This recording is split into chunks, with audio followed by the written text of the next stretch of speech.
How's it? Mele Kalikimaka from the Hawaiian Airlines Diamond Head Classic. A beautiful Christmas day in Honolulu. We're on the campus of the University of Hawaii for the third place game between Middle Tennessee and number 15 Miami. Each team winning their first game here but losing in the semifinals. And in this third place game, one of these teams going home at 2-1 and trying to bring an extra win back to the mainland with them. Along with former Virginia All-American NBA guard Corey Alexander, Roxy Bernstein with you. Mele Kalikimaka, aloha, mahalo for joining us from Honolulu. And for Miami, they fell from the ranks of the unbeatens with a loss to New Mexico State on Friday. Trying to bounce back, but they're still 10-1. Well, a team that came into the tournament averaging over 75 points per game only managed to score 54 against New Mexico State, and Miami can't survive very well like that. But on the other side of the floor, Middle Tennessee survives very well with Nick King getting it done in the paint. And more importantly, the graduate transfer, the leading grad transfer in the country, over 22 points per game, continues to dominate. A tremendous performance, one of the best inside-outside players that you will see. So a test for Middle Tennessee, who won 31 games a year ago. They're 8-3 coming into this one. And King has led Middle Tennessee in scoring in 10 of their 11 games. And for the Canes, they were one of 4 remaining unbeatens in college basketball. But now there are only 3. Villanova, Arizona State, and TCU slipping into the top 10 for the first time in school history. And by the way, the Horned Frogs, Jamie Dixon, a former Hawaii assistant, will bring TCU to the 2018 Hawaiian Airlines Diamond Head Classic. But Miami falling from number 6 to number 15 as the jumper by Carl Gamble getting the scoring started. And Gamble really gave Middle Tennessee a huge lift in their game against USC, which was a highly competitive game, giving them a post presence to go outside the Trojans, a tremendous front line. DeJuan Huell answers for the U. DeJuan Huell, the leading scorer for Miami, has to be more aggressive on the offensive end of the floor. Oftentimes he's out there not being productive, not because he's not capable, because he's just not being aggressive. Rebound tracked down by Bruce Brown Jr. for the Hurricanes. Beat the home team, Hawaii, here on Friday, as Miami shot 70% from the field in the second half of that game. That was a tie game at the half. They dominated inside, and they missed from Huell, and it's cleared by Tyreek Dixon for the Blue Raiders. But you can see Jim Larinaga is making an effort to make sure that Huell gets the basketball early and often for the Hurricanes to give his big man an opportunity to try to get going offensively. Jaquan Newton the steal. And Newton missing. Well, maybe too fancy there as he went around the back with that. He had a little too much mustard on that hot dog, and it didn't quite work out. Ed Simpson missing the 3. The tip from Nick King. And you see Nick King, he's one of those guys just has a nose for the basketball. Tip-ins, getting inside the paint, able to knock down the 3. He scores at all different levels, gets to the free throw line. However you need it done, Nick King knows how to score.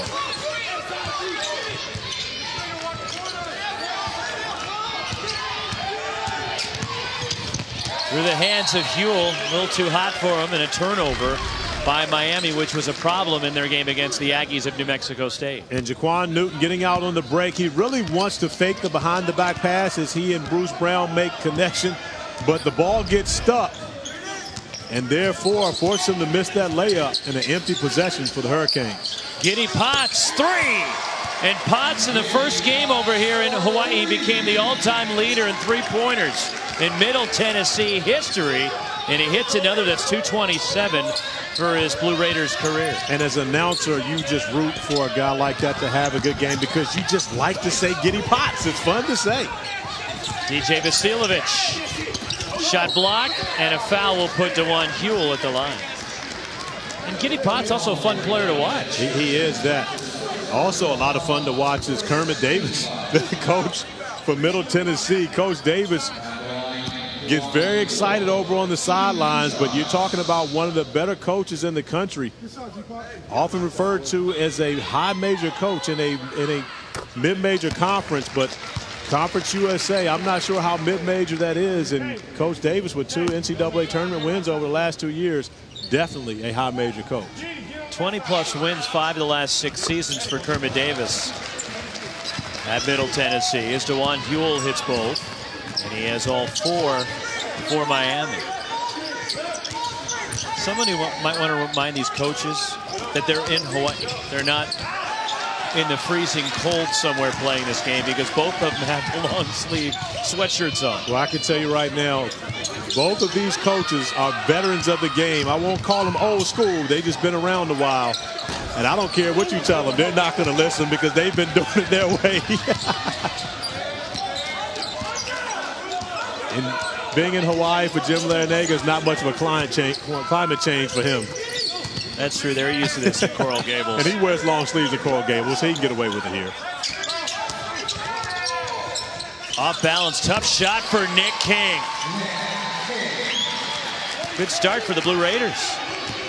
That's a tough shot for me and you. Not really a tough shot for Nick King. He made it look easy. And there's a foul on Tyreek Dixon of Middle Tennessee. New Year's Day, we have the college football playoff semifinals on ESPN. Number 2, Oklahoma, and number 3, Georgia. Kick off things in the Rose Bowl game at 5 Eastern, 2 Pacific from Pasadena.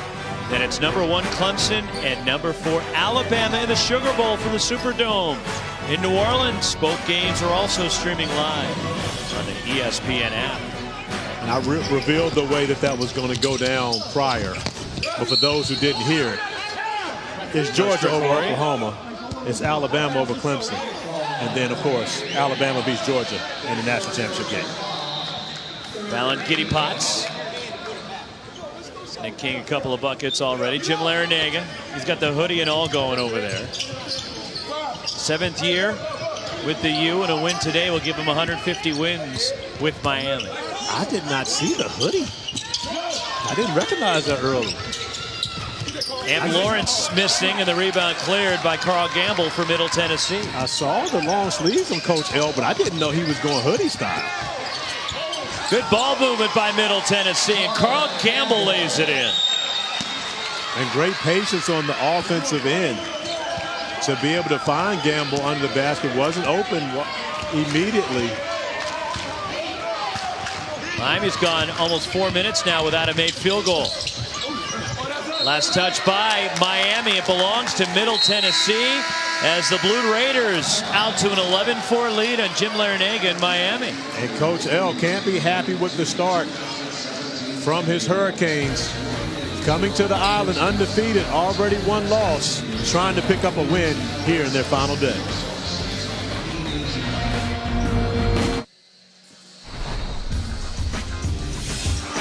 Third place game of the Hawaiian Airlines Diamond Head Classic. 11-4 Middle Tennessee leads this game, but earlier was the championship at Benny Boatwright at career high 33 points, leading the USC Trojans, who became the only 2-time winners of the Hawaiian Airlines Diamond Head Classic, as they won the inaugural one in 2009, and they won the championship early today over a scrappy New Mexico State team. 77-72 USC brings home the title, along with Corey Alexander, Roxy Burns. And we're joined by the head coach of the USC Trojans, Andy Enfield. First of all, Andy, congratulations. And the pattern, it seems that you're developing. You fall behind early, you make things interesting, and then you find a way to win. I know you'll take the win, but the drama, that's for our audience, right? Well, I'm very proud of our team because we've had such a challenging preseason in the out-of-conference play. We haven't had a full roster one single game, and we've had 4 guys out, 3 guys out. At times, we have had not the same starting lineup. The rotation's been different. So when you say fall behind early, sometimes it happens. But they keep fighting, and I'm very proud of them the way they played the last 3 games. And, Coach, when you get an opportunity to win a championship, you know, of course, an early season championship, whatever it may be, but to be able to celebrate, win 3 games in 4 days and get a trophy, what does that do for the confidence of your team? Well, I think you look at the teams that we just beat, New Mexico State, Middle Tennessee, and Akron. Middle Tennessee has been to the tournament, 1 games the last 2 years. New Mexico State's been to 6 out of the last 8 NCAA tournaments. So these were like NCAA tournament games here, and to win the Diamond Head with 8 quality teams is just a great accomplishment. gives us confidence to go in. Even all the adversity and the injuries we've had this last month gives us some confidence going into Pac-12 play. Do you like the way that this team is coming together as you enter conference play with Washington on Friday? Yeah, we have some confidence. We have a toughness about us right now, and we know we're not perfect. We have a lot of improvement to do, and as soon as we get some of our key guys back, we should be even better. Now, you have some pressure on you, and it's all your own fault. Your team's record has gone up each year. Last year, a school record 26 wins. How are you going to top that now with this team? Well, the goal is just to compete every day and every week. Our goal is not to look too much into the future. We have a great conference of Pac-12, and we open it up on Friday night.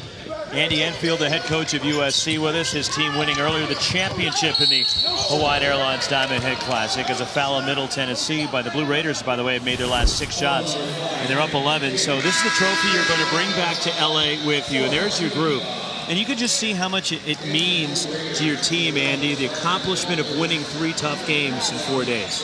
Yes, any tournament you're in, there's only one winner. And for 8 quality teams to come out on top, it's a great accomplishment. And I'm very proud of the way they competed. They weren't easy. All the games were tough and challenging. And so it gives us some great momentum to build on for Pac-12 play. And you talk about, these teams in this tournament having NCAA success, but of course you've had some NCAA success yourself. When you look at this year's team, is this the most talented team that you've coached? Well, I would say it would be if we had our entire roster, but we have not had our entire roster. So we still have a lot of talent, experienced players, and we have to rely on different guys every night, especially all the injuries we have. So I guess midway through the Pac-12, if we have everybody healthy and playing, it might be a different answer. And you talk about healthy and playing. Can you get Derek Thornton back and be able to integrate him into the lineup? Sure, Derek's a terrific basketball player. He gives us a lot of speed. We missed him some of the games we lost, so we need him. More with Andy Enfield coming straight ahead as Middle Tennessee off to a great start against number 15, Miami.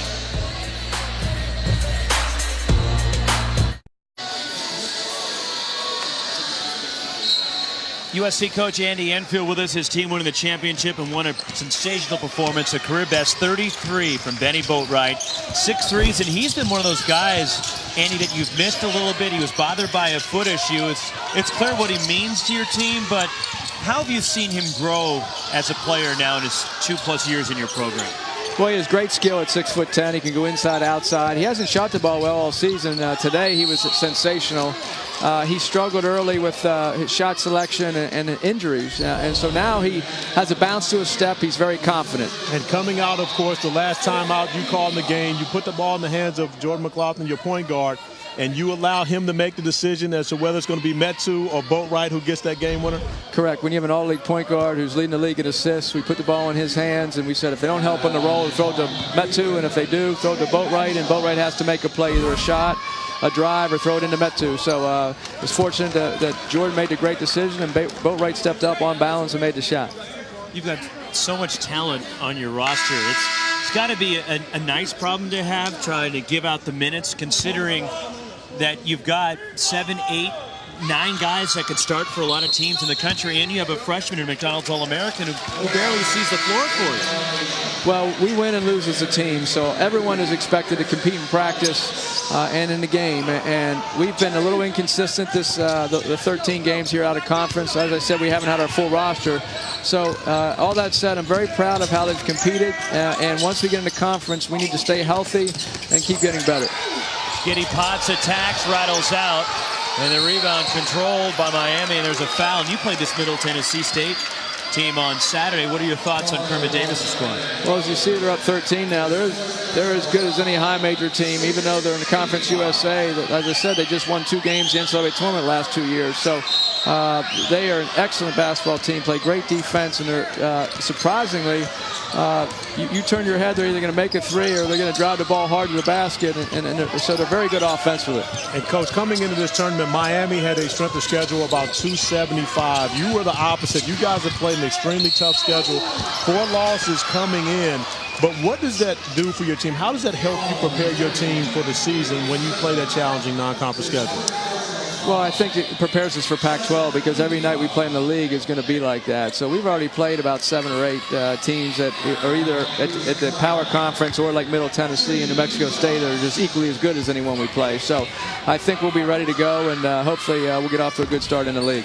You've had a lot to deal with. Everybody knows about what's going on surrounding your program, but how challenging, Andy, has it been for you to try to navigate through all the tough stuff? Well, it's been the hardest out of conference, or hardest 2 months of my coaching career, to try to get everybody on the same page, focused, and then deal with the injuries and the changing of lineups, and also the team morale, because when guys are out, they're coming back, they're getting injured, and we've had the Anthony Melton out all season, so we all feel for him.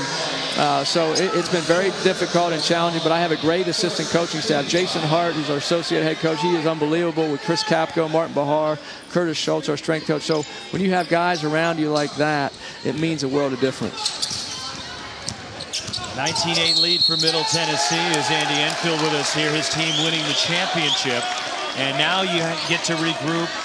Are you one of the coaches that breaks it down into 3 separate seasons, if you will, the non-conference, then you go into conference play, and then the postseason? I think we just take it week by week. We focused on the next game, and we really don't talk about down the road or our league. We haven't even discussed the Pac-12 yet, so we just try to get better as a team, and wherever it takes us, it does. And you talk about Pac-12, of course, you have been your preseason number 10. You're picked second in the Pac-10 going into the season this year. We know about you, we know about Arizona, but how much of a surprise has it been to see what Bobby Hurley and Arizona State has done this season? They have 3 senior guards that are excellent players, so it's not a surprise.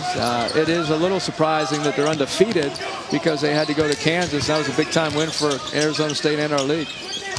Well, and you know about that, going 13-0 in the non-conference last year and coming into Pac-12 play.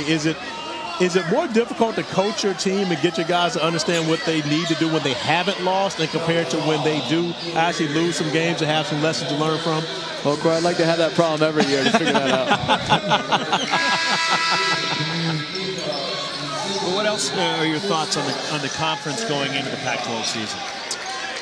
Every night is a battle, and the teams in our league have all been in NCAA tournament, most of them in the last 2 or 3 years. So their experience, there's a lot of experience in the Pac-12 this year, veteran teams.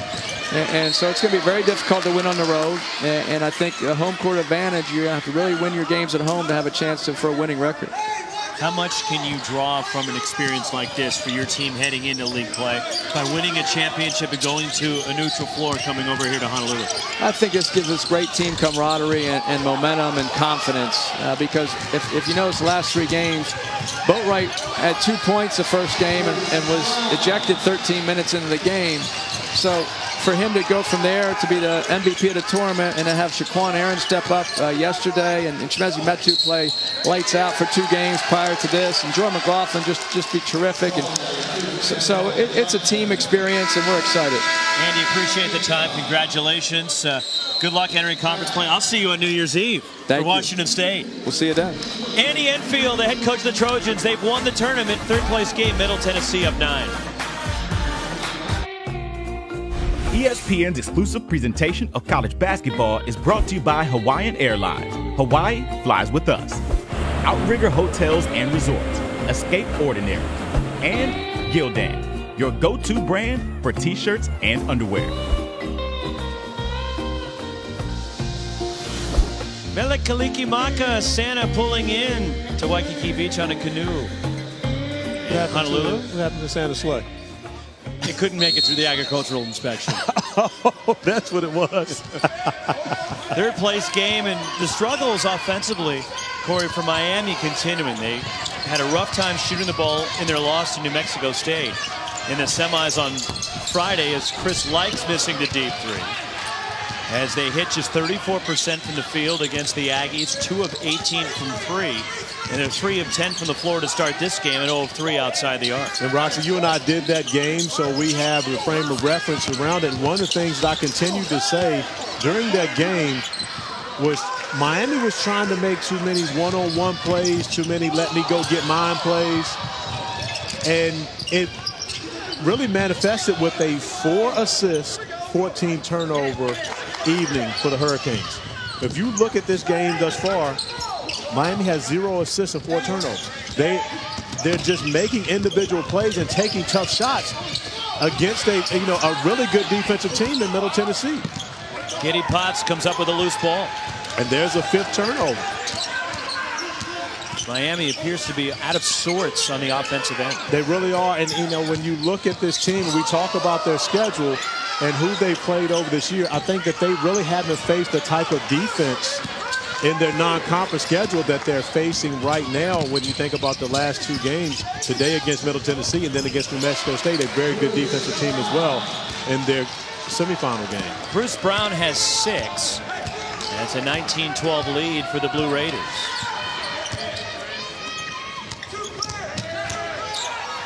Middle Tennessee, and there's an offensive foul on Tyree Dixon for the shove to Chris Likes. And that's going to be the 2nd foul on Dixon, who fouled out of their quarterfinal game against Princeton. They were fortunate to win that on a Giddy Potts game winner at the buzzer. But Dixon fouling out after 26 minutes in that game, and now going to spend the majority of this first half on the bench. But this is a Middle Tennessee team that won 31 games last year. They won an NCAA tournament game before losing to Butler in the 2nd round. They won Conference USA last season and are picked again to win Conference USA this year.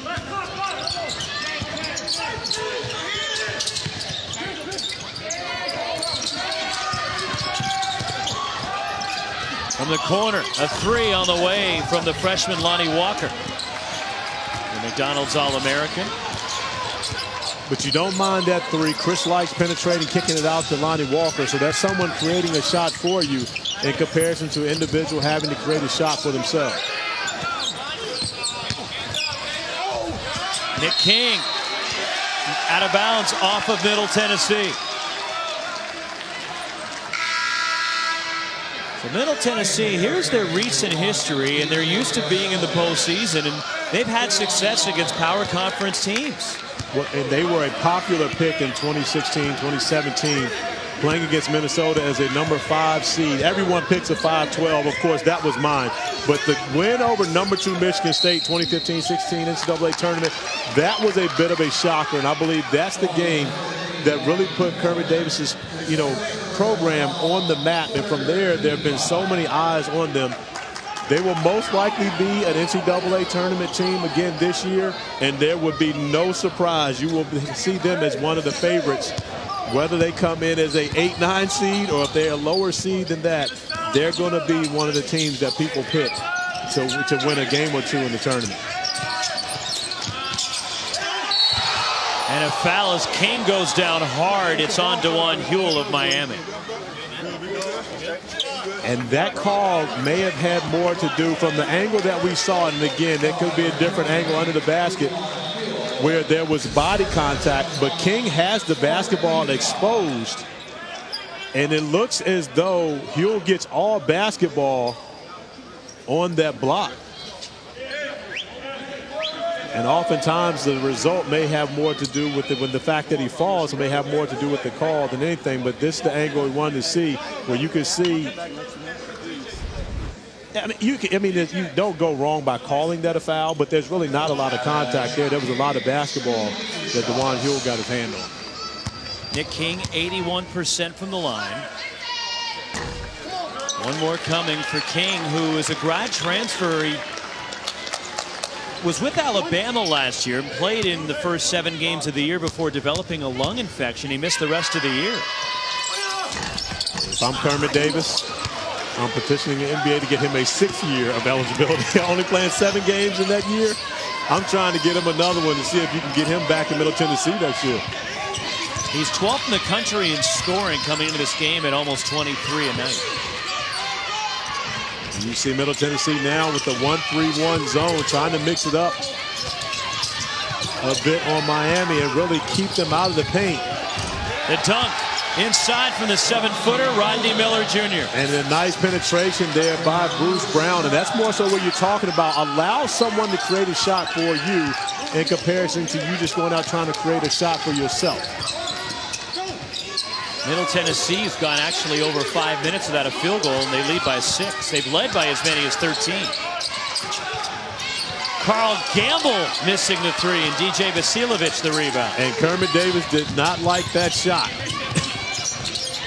Chris Likes, three.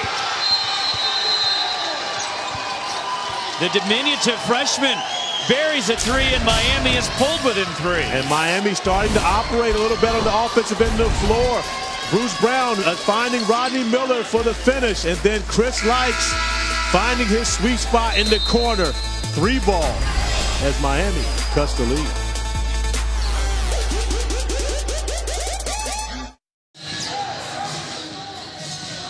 Tis the season for Bowl Mania. We've got three more for you the day after Christmas. That's tomorrow on ESPN. 1:30 Eastern, Utah and West Virginia, the Zaxby's Heart of Dallas Bowl. Then at 5:15, Duke squares off against Northern Illinois in the Quick Lane Bowl. And at 9 Eastern, 6 Pacific, Kansas State and UCLA in the Cactus Bowl. All three games are available on the ESPN app. And now we're seeing Miami going to the zone defense. And Jim Larinaga primarily a man-to-man coach. But the way that they have been able to get stops is actually through the zone since they've been here on the island. Antoine Johnson steps in for the two.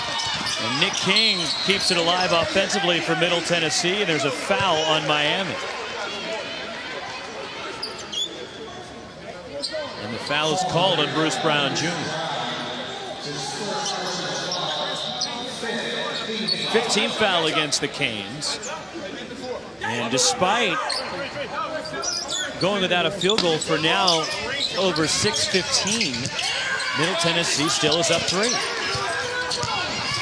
Nick King to the basket, ends the drought for Middle Tennessee. And that's a tough cover for Rodney Miller. That far out on the perimeter playing against Nick King, but it has to do with the fact that Middle Tennessee has gone extremely small to combat the big lineup for the Hurricanes.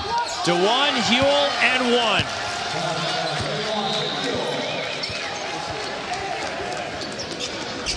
And the block on Antoine Johnson. And Nick King, with his perimeter skill, with the 7-footer Rodney Miller on the perimeter trying to guard him, that's tough to ask Miller to have to guard Nick King that far out. But a great adjustment by Kermit Davis going small. And now Jim Larinaga has to counter that and get Ant Royce back on the floor to size down to try to be able to guard Middle Tennessee. 3 fouls on Antoine Johnson.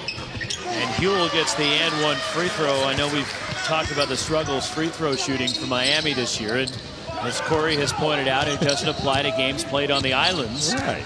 But all season, including the games on the islands, they're 348 out of 351 teams in college basketball. So they have improved. They have improved. They were 350th. And they're up over 60% now, 60.3% from the line. Island free throw shooting has been good to the Canes. And they're 5 of 6 today. Inside, Brandon Walters for the Blue Raiders. Now their field goal shooting and three-point field goal shooting has not been good on the island, so that's the give or take. And if I've got to choose, I'd rather be a bad free throw shooting team than shoot the ball well from 2 and 3. Because overall this season, they're up over 48% from the field. Huell can't handle the pass, and a turnover by Miami.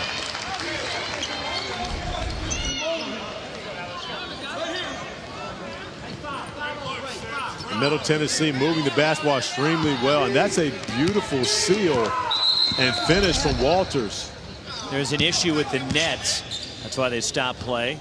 In front of the Middle Tennessee bench, which Chris Rastatter just takes care of. And Roxy, going back to your point guard days, when you make a pass like that, that's one where you have to rely on your big guy to be able to seal, because if they don't do their job, that's going to be a turnover for you, and you're coming out of the game. Me, I would stay in the game. Even though it's really not my fault, it is. Yeah, that's the way it worked for you. Didn't work that way for me. But I'd have to be in the game first. Okay. To get taken out of it. I was already assuming that you got a chance to get in there. Stripped by Likes. Recovered by Ed Simpson for Middle Tennessee. And Sims almost got a turnover there. Fortunate that his teammates hustling. Giddy Potts missing. Out of bounds. Middle Tennessee ball.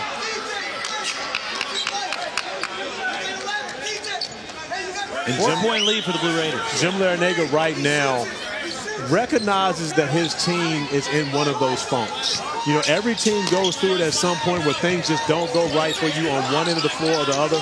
And offensively, it just hasn't gone well for them, you know, in their semifinal game and in this first half here. But what you need for your team to do is continue to defend. And that's really what he's asking his team. Continue to defend. Things will work themselves out on the offensive end of the floor, but you can't lax on the defensive end of the floor because your shots aren't falling.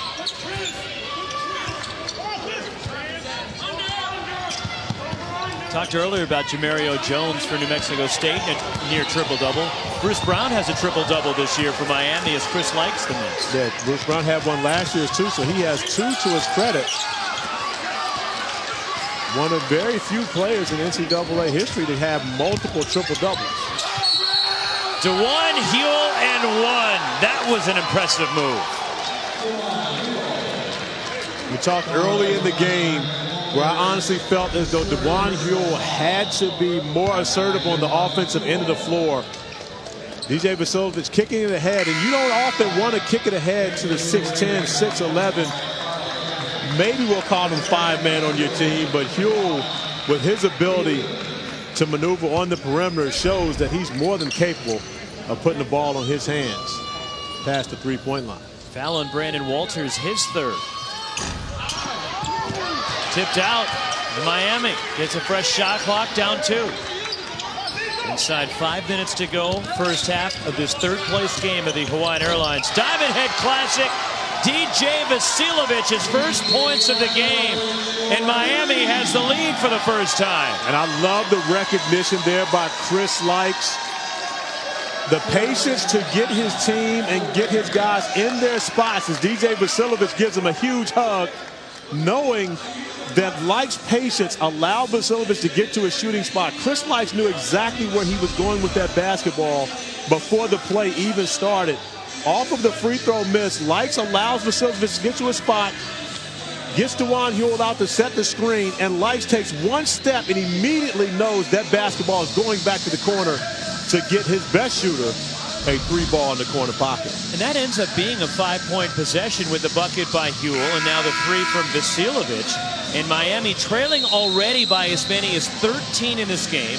They've made 5 their last 6 shots, and they have the lead. And that's the thing. If you continue to defend, and Jim Larrañaga has preached it to his team, just keep defending, things will work out well for us offensively because you have way too much offensive talent on this team.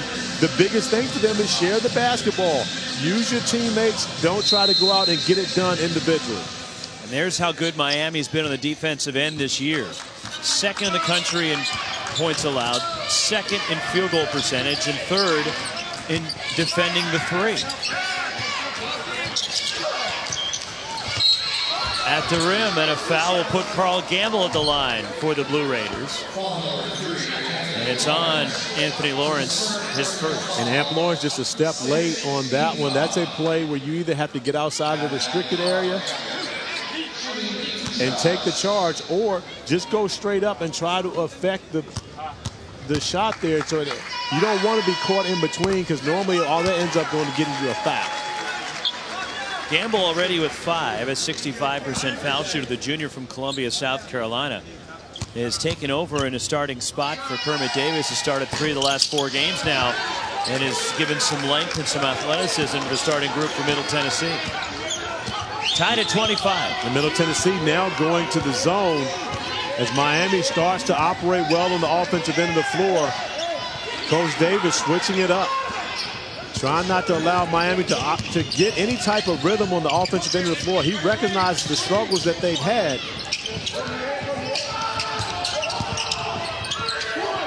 Shot clock winding down. Jaquan Newton throws it up, and the rebound falls to Nick King, and here come the Blue Raiders. Giddy Potts, and a foul against Vasiljevic. Tied at 25, third place game of the Hawaiian Airlines Diamond Head Classic.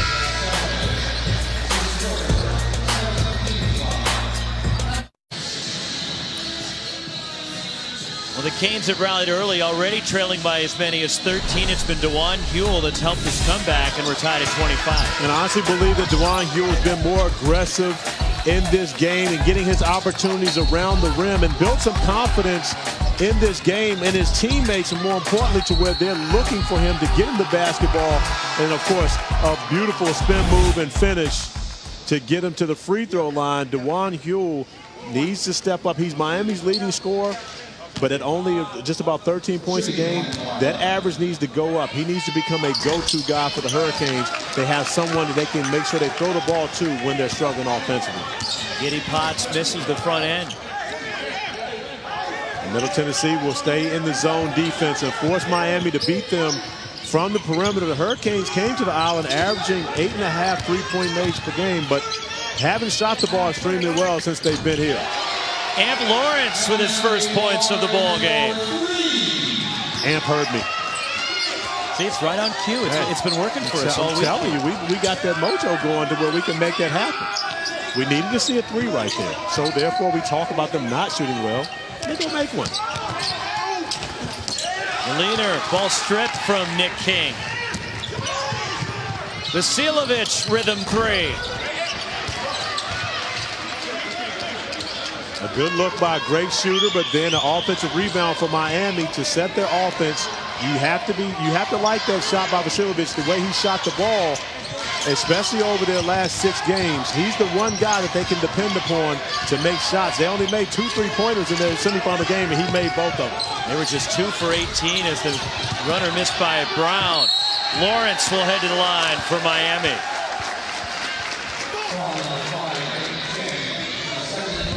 Foul on Nick King as the fouls are mounting for Middle Tennessee. Nick King going to the rim.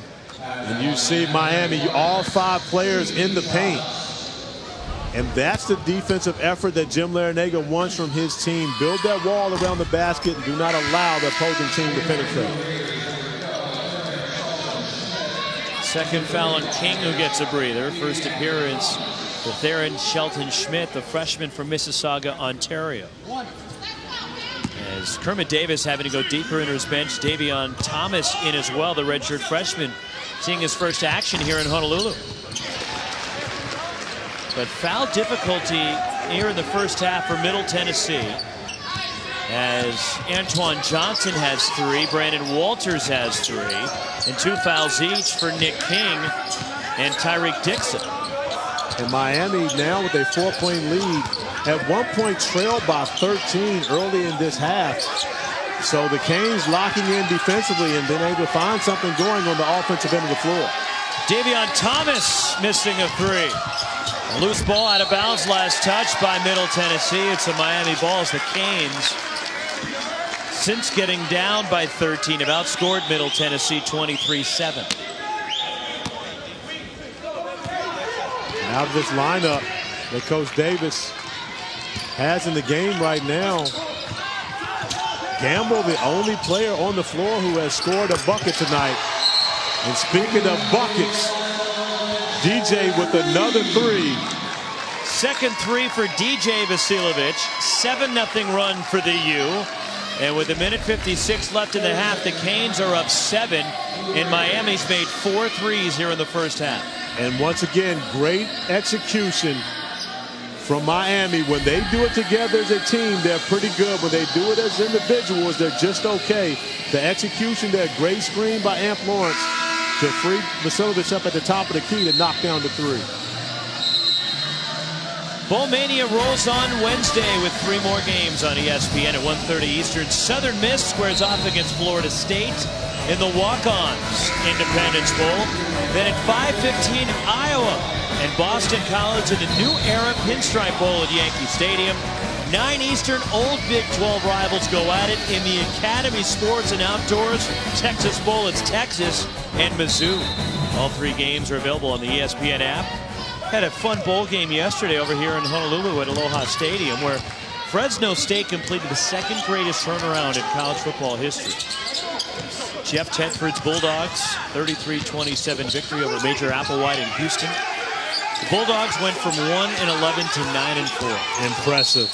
And they beat a team from Houston who has that glow on them right now. We talked about that. Everything pretty much going on sports-wise in Houston has been good. Texans struggled a little bit, but they had Deshaun Watson going. Once he got hurt, that changed things a little bit. Foul on DJ Vasiljevic, his second. So here's the interesting thing about this one. Kermit Davis so disappointed in the way that his offense have been operating. He puts Tyreek Dixon back into the game with his 2 fouls. And Nick King. Nick King back in the game with his 2 fouls. But Coach Davis feeling as though there was no way they were going to survive this half without a huge run from Miami.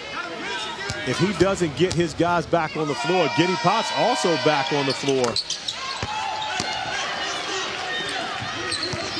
King now with 9 to lead the Blue Raiders. Inside a minute and a half to go in the half, and extending pressure and going with a trapping zone here. And King got to be careful at the top. He's the guy trapping. Don't pick up a ticky-tack foul, especially 40 feet away from the basket.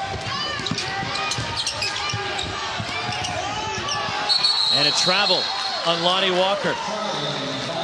No. Came out of his shoe. It's the right call, but that's just not fair.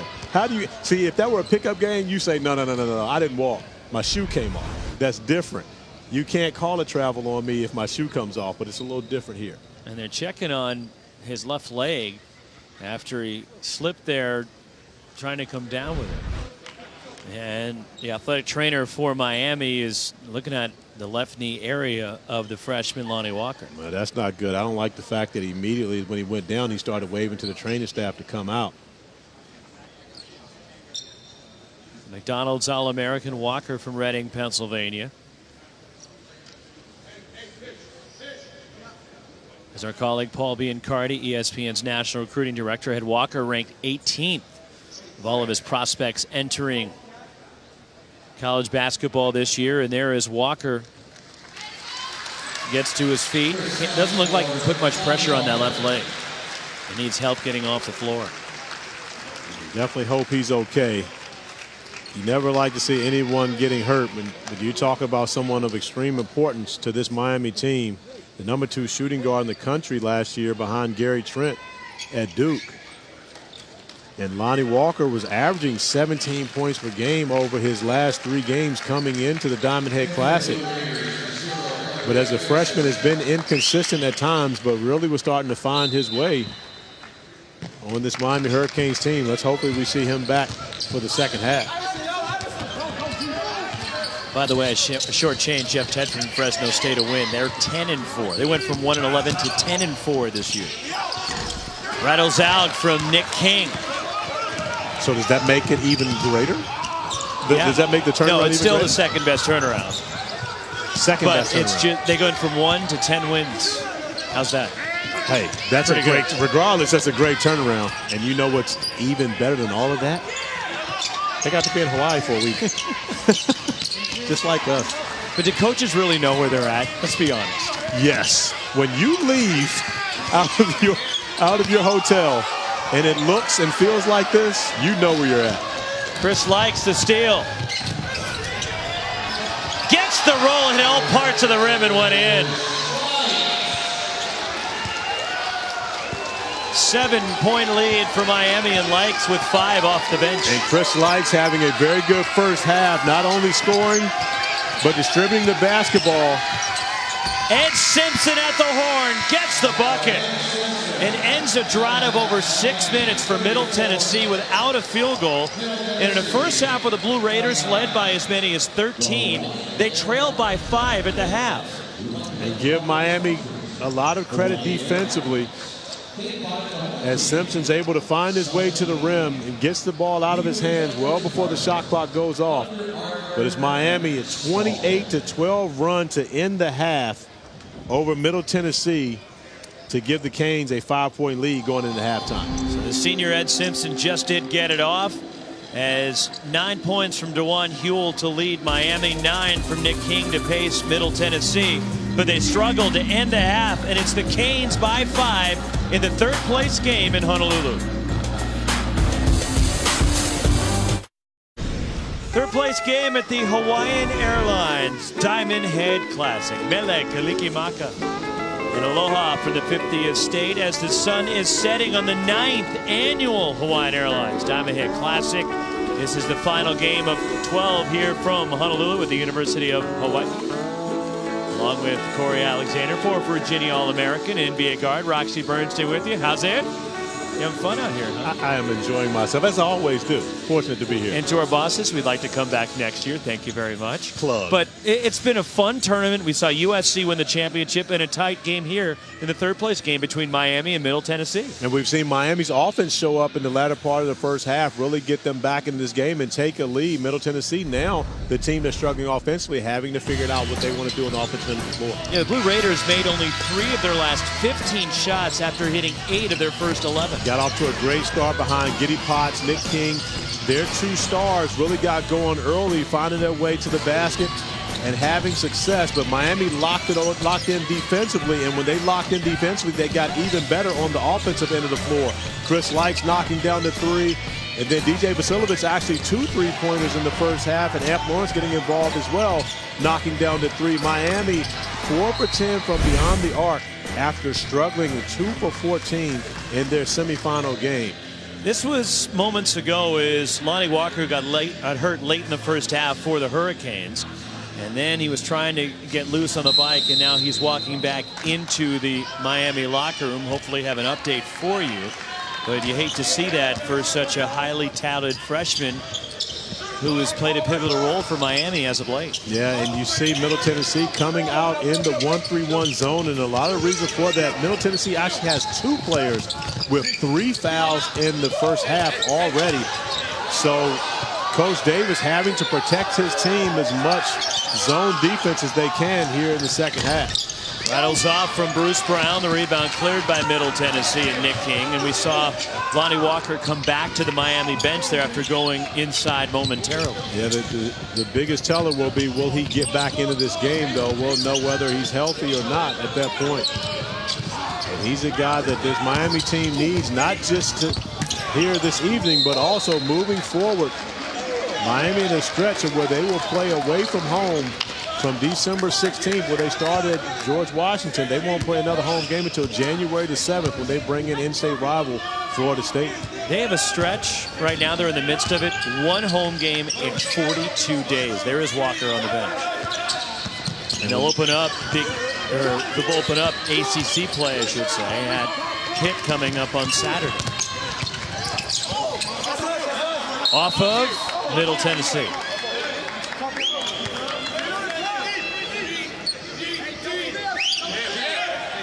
Miami falling out of the top 10. They were number 6 prior to the loss to New Mexico State. And they've fallen to number 15. Here's Newton. The pull-up from Jaquan Newton. That's where Jaquan Newton is really at his best in the mid-range game and does a great job finding his spot, and then the pull-up jump shot, not trying to get too deep into the paint. Miami's matched their largest lead.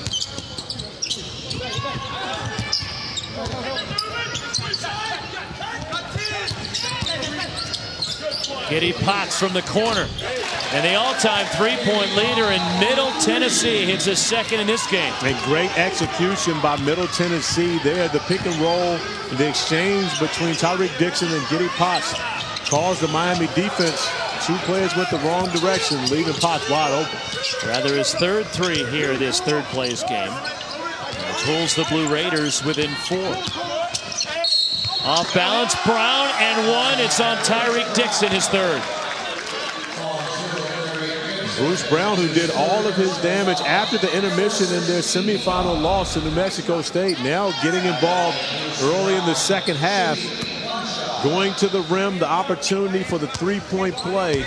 And you don't want to call this an and 1 too early. Although Bruce's free throw shooting is much better here in the islands, coming in at under 44%. He's 3 for 3 today. Oh yeah, I told you, his island free throw shooting is great.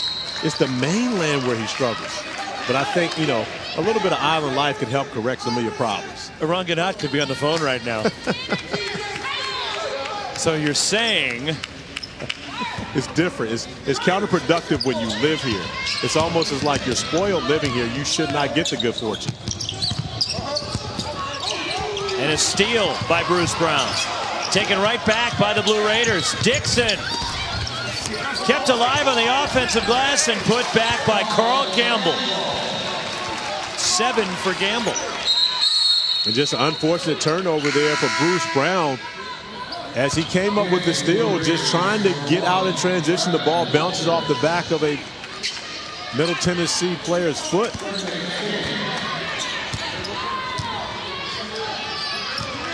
Kermit Davis not happy with Nick King, his star, taking him out of the game and having a conversation. You got to appreciate when you coach a guy that averages 23 points a game the same way as you coach everyone else in your team.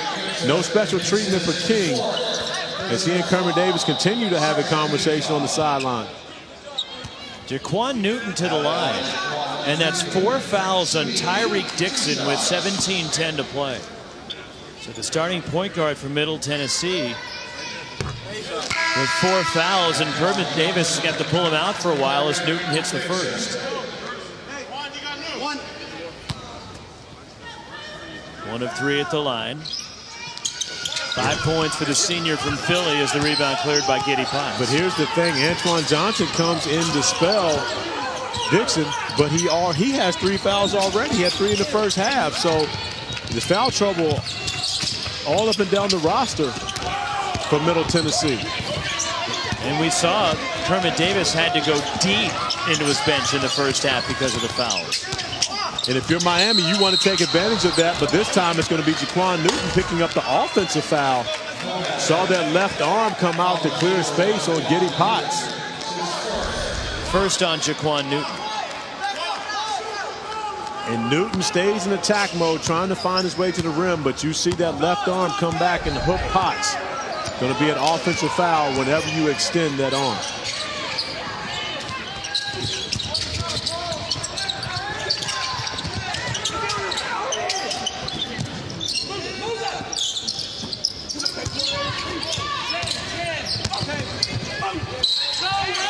And 1, count the basket, Antoine Johnson for Middle Tennessee.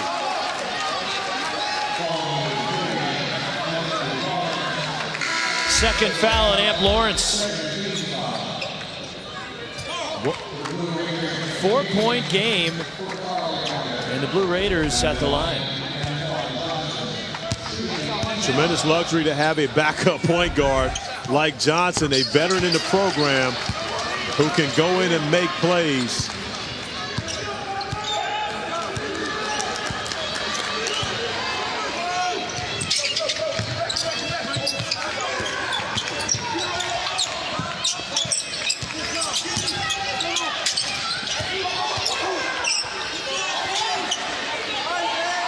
Shot clock at 10. Here's Newton. Brown from deep. And the rebound falls to Ed Simpson in Middle Tennessee. Giddy Potts, offensive foul. Second on Potts. Tight ball game here in the 3rd place game of the Hawaiian Airlines Diamond Head Classic. Giddy Potts trying to find his way to the rim, but give DJ Vasiljevic credit, stepping in, taking the offensive foul as Miami maintains the 3-point lead.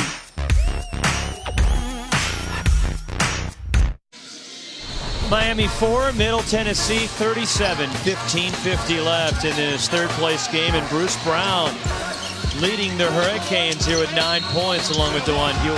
And Miami fortunate to have its sophomore class. These guys have another year in the program compared to last year when they were just learning their way. And DeJuan Hewell and Bruce Brown, both these guys, very effective freshmen, but have to be much better as sophomores as they have been today, combining for 18 of Miami's 40 points. Here's Hewell underneath. I think too often Miami has Hewell away from the basket. And of course, he's got to be a screen setter and the guy that can play in the pick and roll game. but he needs more opportunities around the rim like we saw in the last possession to give him opportunities to score. There are very few people in the country that are going to be able to guard DeJuan Huell man-to-man once he gets on that block. Lob to Brandon Walters. Here is Bruce Brown. He looked like he dribbled through everybody there. Well, he looked like it because he actually did. He went through an entire 1-3-1 zone. And we talked about Brown and Huell coming out of timeout, and just like that, both those guys have a basket sense, being aggressive on the offensive end of the floor. And Simpson missing the corner three. Hustling is Nick King, and a foul inside.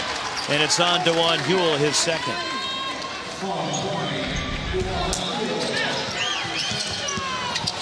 Bruce Brown showing off his ball handling skills. That's 1, 2, 3, 4, and 5. All 5 Blue Raiders get to be involved in the Bruce Brown highlight because, as Roxy says, he dribbled through the whole team. Looked like he was dribbling through the cones right there. Yeah, that's the thing about cones. They don't move. They don't have hands reaching for the basketball either. Antoine Johnson hits the first. Second foul on DeJuan Huell. Johnson, the junior from Greenwood, Florida. JC transfer.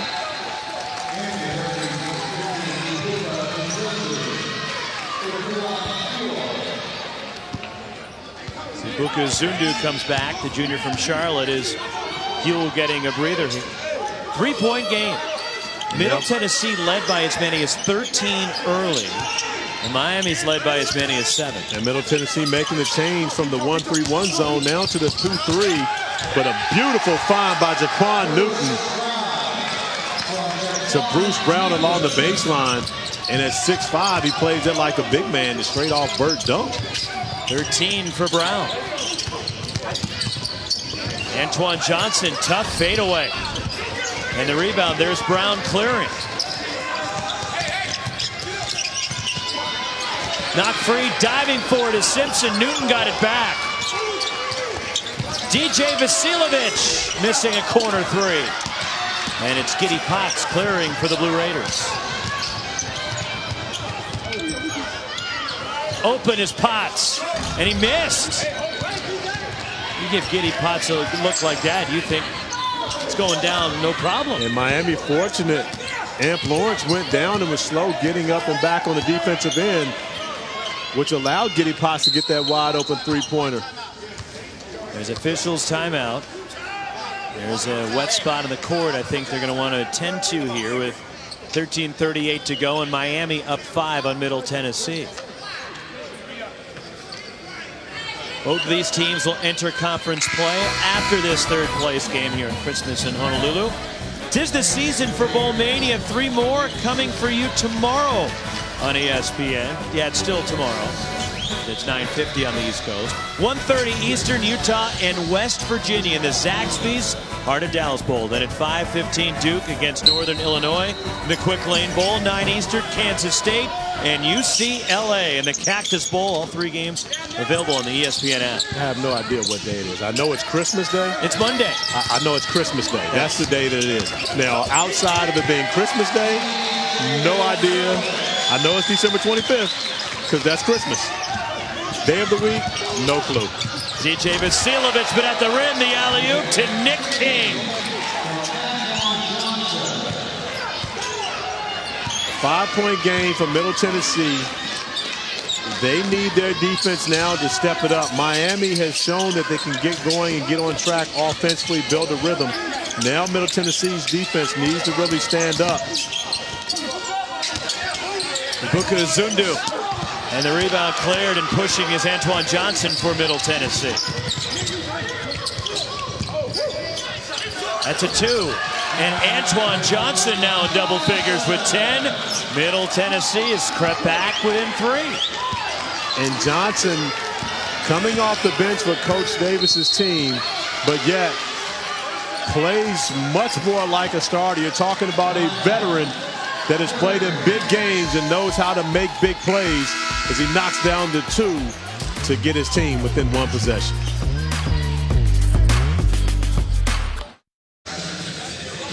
Third place game in Honolulu, 48-45. Number 15 Miami leading Middle Tennessee.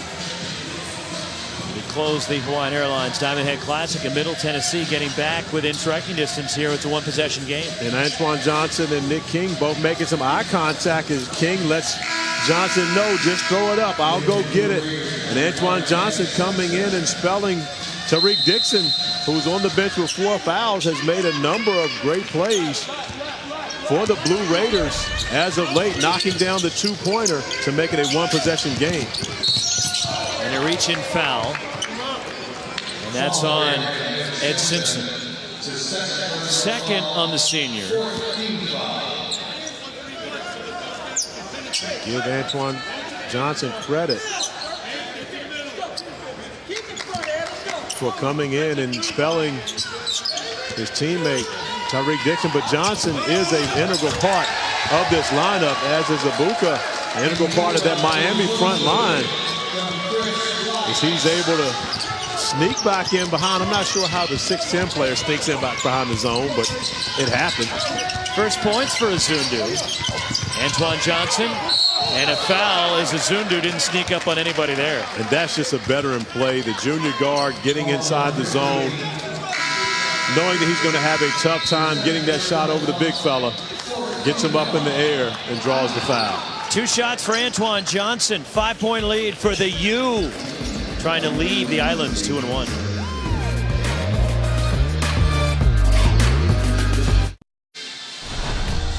This is a third-place game at the Hawaiian Airlines Diamond Head Classic. But in the championship game earlier, Benny Boatwright at career-high 33, leading USC to the title. And Boatwright made a number of timely shots in this game to put the Trojans on his back, but none bigger than the game winner from about 28 feet out to knock it down and gain MVP of the Diamond Head Classic. So the Trojans win the tournament. And there were the numbers for Boatwright, who had 6 threes in the game. And as Andy Enfield joined us in the first half, and he was talking about it, Benny Boatwright had struggled shooting the ball. This is by far not just the best he's played this year, but maybe the best he's played for USC. And a lot was expected from Boatwright this year. And also missed the 2 games prior to coming to the Diamond Head Classic. Then ejected from the first game here after a flagrant foul late in the first half. So a strong comeback for Benny Boatwright in both the semifinals and championship game here in Honolulu. As the Trojans beat Middle Tennessee to get to this championship day and the championship game, and that's why Middle Tennessee is playing Miami in the third-place game, as the foul on Ibuka Azundu of Miami is third. Both teams are picking it up offensively in the second half. Miami's now 7 of 12 from the floor. They're up over 50% for the game at 53, while Middle Tennessee is 6 of 10 from the floor in the second half. And Middle Tennessee having to do a lot of this without their starting point guard, as it's dropped in by Nick King, who has 13 to lead the Blue Raiders. But Tariq Dixon picked up his 4th foul early here in the second half, and we haven't seen him for about 6 or 7 minutes now. You know, if Antoine Johnson continues to play the way that he's playing, you may not see much more of Tariq Dixon in this game, because Johnson has really been a spark for the Blue Raiders coming in off of the bench. Bruce Brown steps into a 3. And the rebound, Ed Simpson for the Blue Raiders.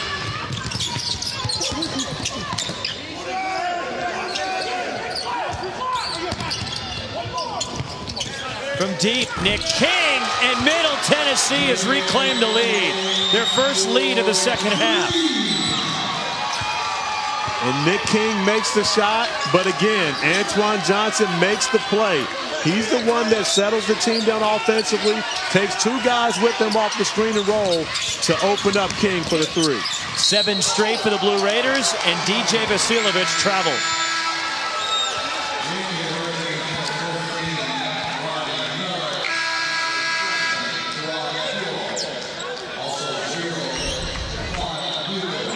Nick King, the leading graduate transfer scorer in the country, close to 23 a game, finding himself open. Really not much of a screen there, just some confusion on Miami's defense, but great recognition by Antoine Johnson, finding the guy that's going to be a shot maker. And we saw the second leading grad transfer scorer in our previous game, as it's a foul, and who's it on? I believe they're going to actually get Chris Likes for that foul. Both players wear number 2, but it's staying with the Blue Raiders. So that's going to be on Chris Likes, and that's a scenario where the officials felt as though Likes invaded the cylinder of Antoine Johnson. Even though there was contact, the foul goes on Likes. And there you go, going all cylinder on me. Oh, yeah, I just went cylinder on you. You see Chris Likes coming in. Ooh, that was kind of tough. I'm not sure if it was Likes invading the cylinder or if that was Antoine Johnson invading Chris Likes' cylinder. Second on Bruce Brown. But Zach Lofton for New Mexico State, who had 28 for the Aggies, who came up short against the Trojans, is the second leading grad transfer scorer in the country to Nick King. And we get an opportunity to see that again. And that elbow does connect above the shoulders of Chris Likes. Shocking that they didn't review that one. Because, again, you have to ask, is that a basketball play? You can swing through low and you can swing through high, but the elbows, and maybe they consider that a swing through high above the head. David Simmons hits a couple free throws. Middle Tennessee by 4. No offense to Chris Likes, but just about everything's above the head. Don't be talking about my man like that now. Hey, it takes one to know one. Down the lane, DeJuan Hewell for the U. Roxy, I'm going to get you to answer this question for me because I know you're the one that answers all the tough questions. You have so much experience doing it with little Billy. Why is it that we go so many stretches in this game without DeJuan Hewell being involved in the offense? I can't answer that one. Then why did I even bother asking That's you? a question for Jim Larinaga. I'd get him more touches, but that's me. Okay, that's just you. Okay, I can appreciate that. So you see what I see. I do. Chris Likes from deep. Speaking of what you see, Chris Likes now with his second three-pointer in this game. That one from about 28 feet, and he shed the glasses. Chris Likes has been wearing glasses the majority of the season because he now has contact, so he's wearing the glasses to protect the hard contacts. But shed the glasses midway through the game in their semifinal matchup versus New Mexico State. Hasn't worn them today, and has shot the ball much better. And 5 straight for Miami, and they've reclaimed the lead. They've seesawed in front. And Jaquan Newton finding Likes from way downtown. 55-54, the Canes on top of Middle Tennessee in a tight third-place game after a tight championship game earlier where USC edged New Mexico State. I'll tell you, that championship game was fun. That was a lot of fun. New Mexico State has done a lot of winning, 28 wins last year. They had a 20-game win streak, and they gave USC all they could handle. And this one, Nick King is leading Middle Tennessee. Yeah, speaking of winning, Nick King wants to be a part of the winner that he joined the program at Middle Tennessee, who has 2 NCAA tournament wins, 2 NCAA tournament upsets over the last 2 years as a number 15 seed knocking off a number 2. And then a number 5 seed, knocking off a number 5 seed as a number 12. And you see Nick King compared to Zach Lofton on the season. And Nick King has had a strong Diamond Head Classic, 28 points in their semifinal matchup. And again, Nick King has led Middle Tennessee in scoring in 10 of their 11 games this year. And he leads them with 16 in this ball game. He's had 8 20-point games already. So who would be the one guy that led Middle Tennessee in a game that was not Nick King? That one game, who was it? I don't know the answer. I'm going to guess. It's just a wild guess. I was going to say Giddy Potts. Well, it's fun to say Giddy Potts anyway, and you're absolutely correct on your guess. Okay. So therefore, you get to say Giddy Potts again. Giddy Potts, Giddy Potts, Giddy Potts. Giddy Potts equals buckets. Yeah, but Giddy Potts really has been quiet in this game. Hasn't really been able to get off to the type of game that we're used to seeing. And a lot of that, his role has changed, in my opinion, on this team because Nick King is the scorer for this team. But Giddy Potts, the all-time leading three-point shooter in Middle Tennessee history, is still going to be called upon to have a huge season this year. Brandon Walters hits both free throws as Middle Tennessee goes back on top. Well, you know what they say when they want Middle Tennessee to get going, right? Get giddy with it? Giddy up. I like get giddy with it. I do like get giddy with it, too. See, again, I go for the low-hanging fruit. Giddy up. Or we want Giddy to shoot the ball, just say giddy up. Here comes Giddy, and he goes up with it. The trailer, King the slam. That's the type of play that really builds team morale. It would have been easy for Antoine Johnson to take that layup, but he gained a friend in Nick King by dropping it back and allowing King to dunk it. And the dunk means much more than the layup does for the team. Jaquan Newton for Miami. 1 point game. 8:05 remaining. You know, it's one thing when you talk about if you're Conference USA, if you're considered a mid-major program coming into this game, playing against an ACC team in Miami, but there was never a doubt in their mind. Middle Tennessee feels like they should win this game, like they're supposed to. And you watch them play as though, I mean, with that level of confidence. It was like New Mexico State against Miami. Same feeling that they expected to win that game. Crossover from Newton. DeJuan Huell rattles it in.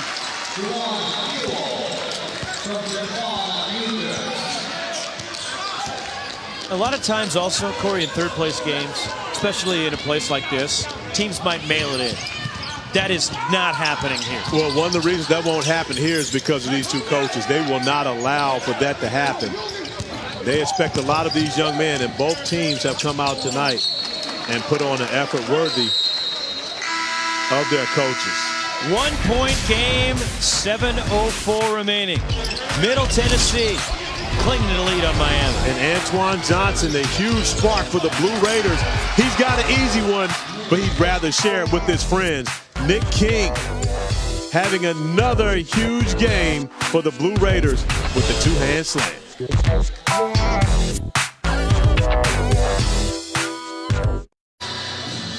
Well, a great field this year in Honolulu with 5 NCAA tournament teams from last season competing in this year's Hawaiian Airlines Diamond Head Classic, and a spectacular field for next year in 2018, which is headlined by an undefeated TCU team as former Hawaii assistant Jamie Dixon brings TCU out here along with the likes of Colorado, St. Mary's, UNLV, Rhode Island, the host Hawaii.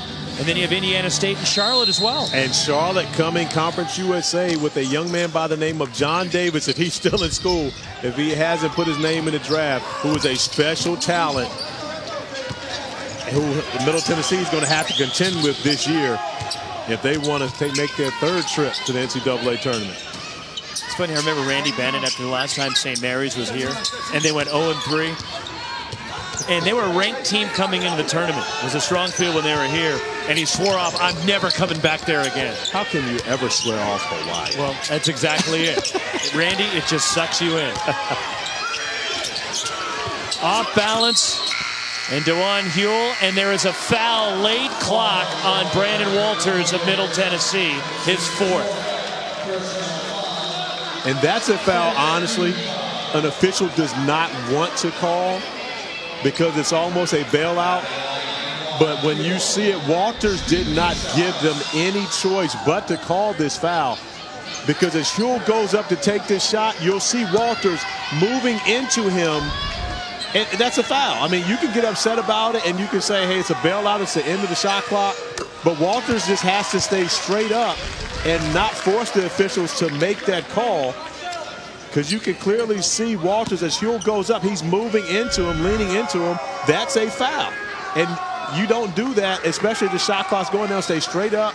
If he makes a tough shot over you, so be it. Miami, a 1-point lead. And 17 for DeJuan Huell to lead the Canes.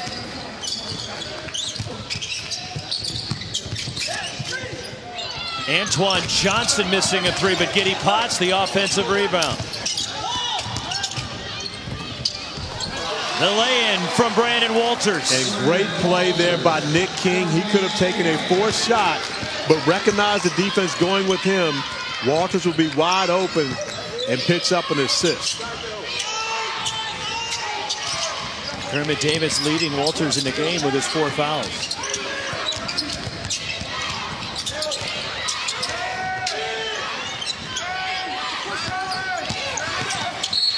And a foul. It's on Ed Simpson of Middle Tennessee, his third. And it's Amp Lawrence to the line for Miami. And I like Tyreek Dixon as a point guard for this Middle Tennessee team. But you see, there's no drop-off when Antoine Johnson's in the game. You know, Kermit Davis very fortunate to have two guys that he can rely on as a point guard. Dixon with 4 fouls, you mentioned him leaving Walters in the game. But Dixon with 4 fouls has missed the majority of this second half.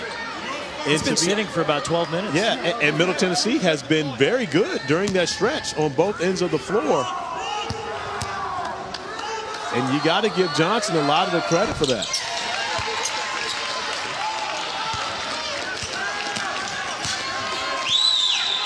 Now it's the Canes by 1.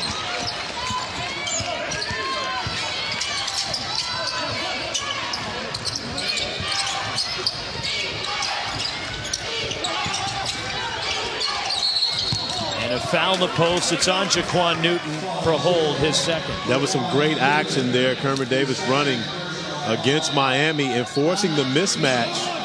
Because as they switch out, you now get Nick King on the post playing against Jaquan Newton. And right there, you see the foul. Newton with his arm wrapped around King's back, earning King an opportunity to the free throw line. King now 4 of 5 at the line with 19 points. We're tied at 63.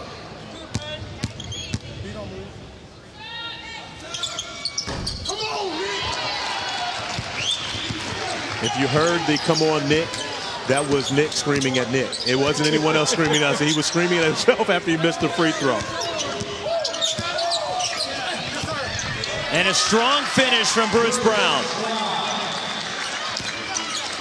Bruce Brown loves to operate in the painted area and show off that upper body strength, especially banging into the big guys in the paint. And Miami's made their last 5 shots from the field.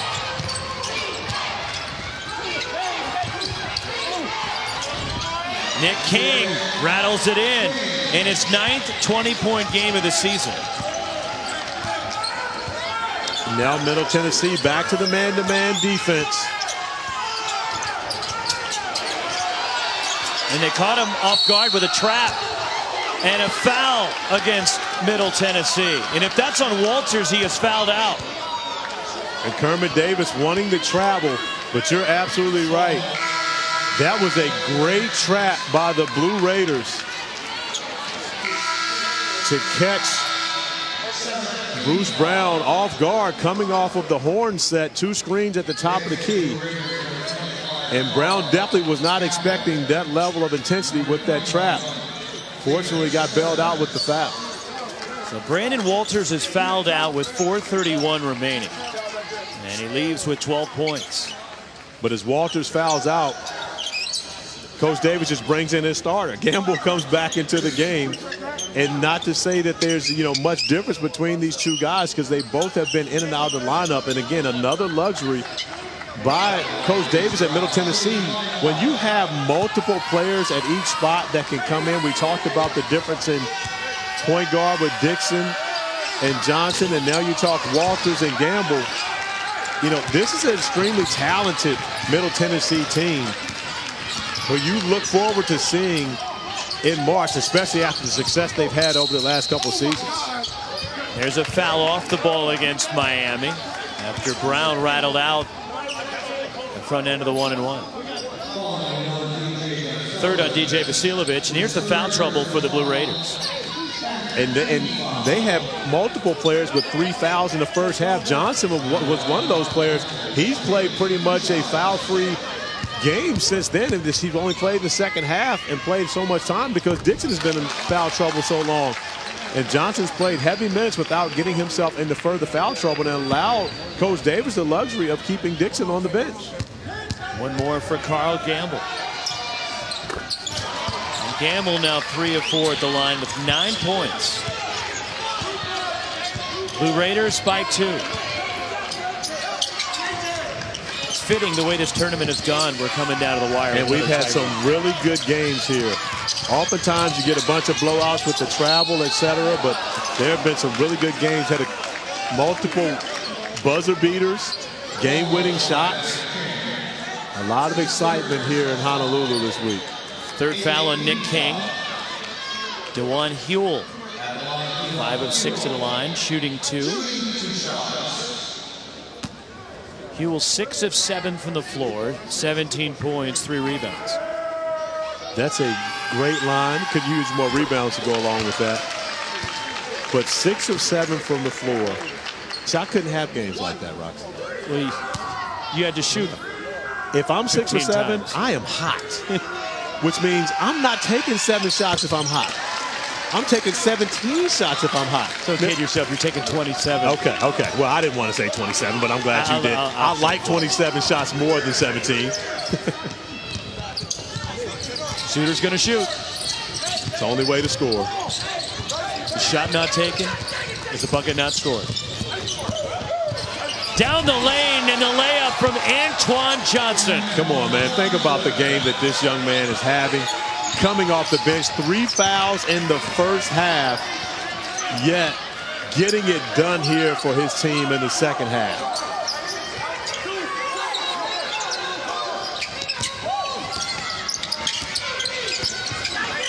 Amp Lawrence from the top hits a 3. Second 3 for Lawrence. That's the matchup problem that Amp Lawrence gives teams at the 4 spot. His ability to shoot the basketball. We've seen him put it on the floor here at the tournament as well. Very skilled player. Learning his way to operate with this Miami offense. Giddy Potts was looking for contact. Miami ball. Seemed like he was more concerned with getting contact than finishing at the rim. I believe he was, but Miami concerned about getting looks for their players and operating very well on the offensive end of the floor. And that happens when Amp Lawrence finds himself open at the top of the key, as this time he knocks it down for 3.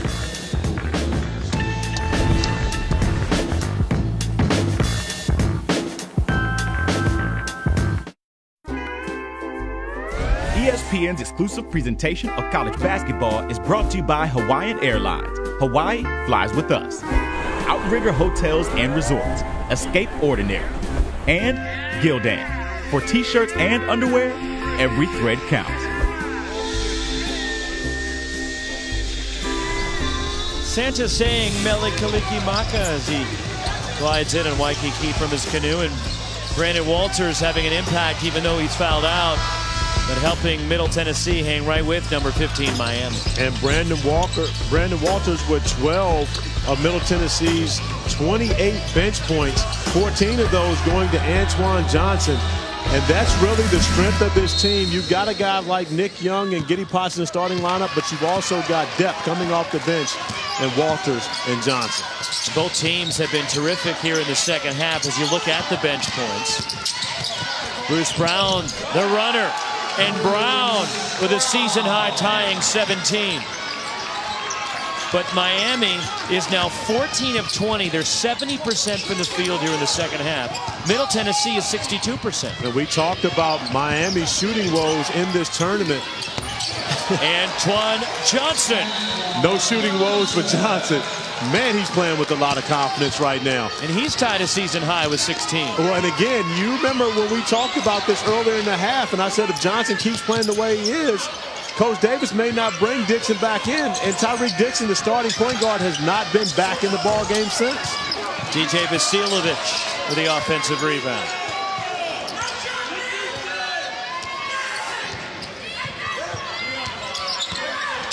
Jaquan Newton down the lane.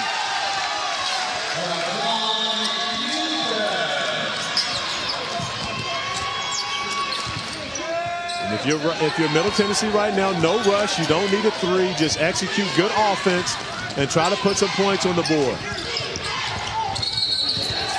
And there's an offensive foul on Nick King of Middle Tennessee. But that's the one thing you don't want to do, is turn the basketball over and allow Miami an opportunity to increase their lead, as we see Nick King coming off. But you cannot continue to run into that defender. If it's a dribble handoff, come to a stop. Otherwise, you're going to impede the movement of the defender. 4th on King. Join Scott Van Pelt for the Christmas edition of Sports Center. After Raiders-Eagles on ESPN, he'll have complete post-game coverage, plus a look at Nick Foles' playoff potential. And did Eagles fans really boo Santa Claus at Franklin Field in 1968? The story behind the legend. All that and highlights from a great day of NBA matchups and hoops here from Honolulu. Sports Center with SVP after Monday Night Football on ESPN and the ESPN app. DJ Vasiljevic 3.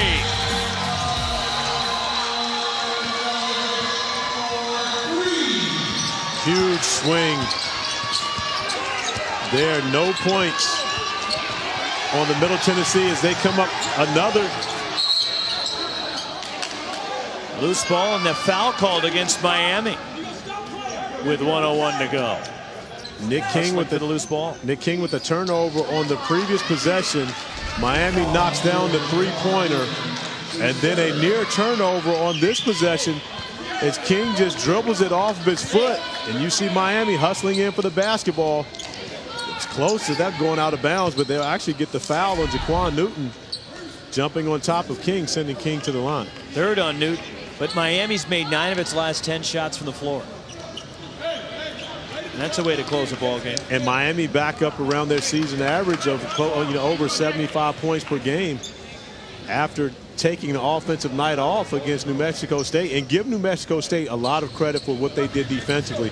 But Miami just shot the ball very poorly in that game and only managed to score 54 points. And when you see a team like this with this much offensive talent go out and do that, that's a struggle for the Hurricanes. But like I say, New Mexico State defensively did a tremendous job. And plus, they had 14 turnovers. It's not like that's an extraordinary number, but it seemed they were all big. Well, and they had 11 of them in the first half, which was the biggest key. So they dug themselves in a hole early in that game. You talk about a team that only averaged 11 turnovers a game coming into that one. They had 11 in the first half, but it took them out of their offensive rhythm so poorly. And New Mexico State was so scrappy, they just would not allow Miami to get back into the game. Nick King hits bold. Final minute in the final game of the Hawaiian Airlines Diamond Head Classic for 2017. USC winning the championship. This is the 3rd place game, and there's a foul off the ball, and it's on Antoine Johnson, his 4th. So Walters is fouled out. Tyreek Dixon, Antoine Johnson, Nick King, 4 fouls each. 2 for DJ Vasiljevic, who's 8 of 9 at the line this year.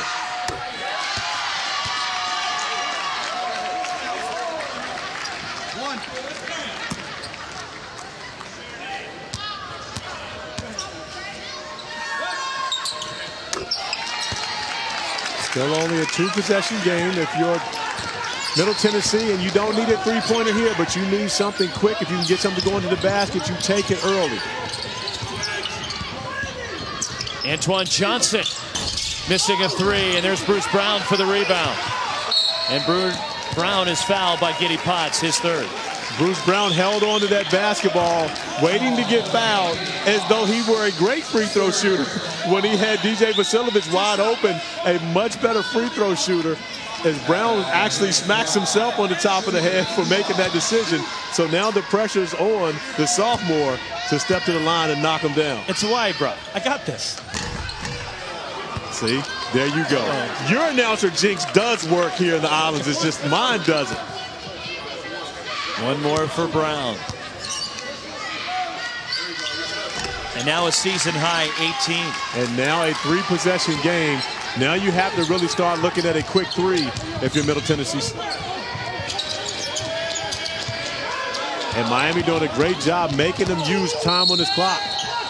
And a block on DJ Vasiljevic. 4th foul on Vasiljevic with 19.3 to go, and King will shoot a pair. And Bruce Brown recognizing he had a wide open DJ Vasiljevic.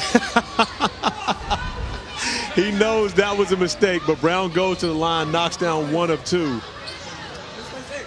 But everyone knows when you're playing, you know who your really good free throw shooters are. I can remember back in the 2016 finals, LeBron James grabbing a rebound versus the Warriors and immediately throwing the ball to Kyrie Irving. It was almost as if it were a hot potato, getting it out of his own hands to put it in Kyrie's hands to knock those free throws down to seal the NBA championship.